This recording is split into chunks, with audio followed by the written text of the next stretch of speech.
मी सचिन लेडरे, ध्यास डेअरी नावानं माझी एक डेअरी चालू आहे. माझ्याकडे टोटल एकूण 135 जनावर आहेत. त्यातली साधारण 50 गाय सध्या दुधावर आहेत आणि बाकीचे एक 30 गाभण म्हणजे आठवलेल्या गाय त्या आणि 30 कालवडी त्या. सगळ्या कालवडी माझ्या टोटल बायपच्या अमरपाली ह्या बोलच्या त्या. सध्या मी ब्रीडवर बऱ्यापैकी काम करतोय.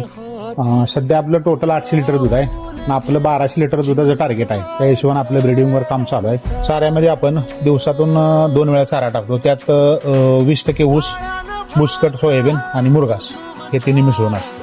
आपल्या गोट्याचे साधारण पूर्ण रुंदी 42 फूट आणि लांबी 160 फूट आपला एवढा गोटा आहे आणि एका एकराची पूर्ण मुक्त संचार गोटा, एका एकराची जाळी मारली. सगळं फिरायला टोटल गुरांना मोकळी हवा आणि पाण्याची व्यवस्था प्रत्येक कप्प्यात प्रत्येक गुरांना सेपरेट केली आहे. पण ह्यासाठी गाभण गाय वेगळ्या आणि दुधाच्या गाय वेगळ्या, कालवडींसाठी वेगळं आणि लहान कालवडीसाठी केज केले आहेत. ते सगळं आपलं वेगवेगळं कंपार्टमेंट सगळीकडे टोटल गुरांचा. आपल्या गोट्याचं दूध हे सुरुवाती डेअरीला जातं. आपल्या दुधाचे वजन आणि क्वालिटी ही आपल्या समोर चेक केली. वजन आणि क्वालिटी चेक केल्यानंतर आपल्याला त्याचा मेसेज त्याच वेळेला लगेच येतो.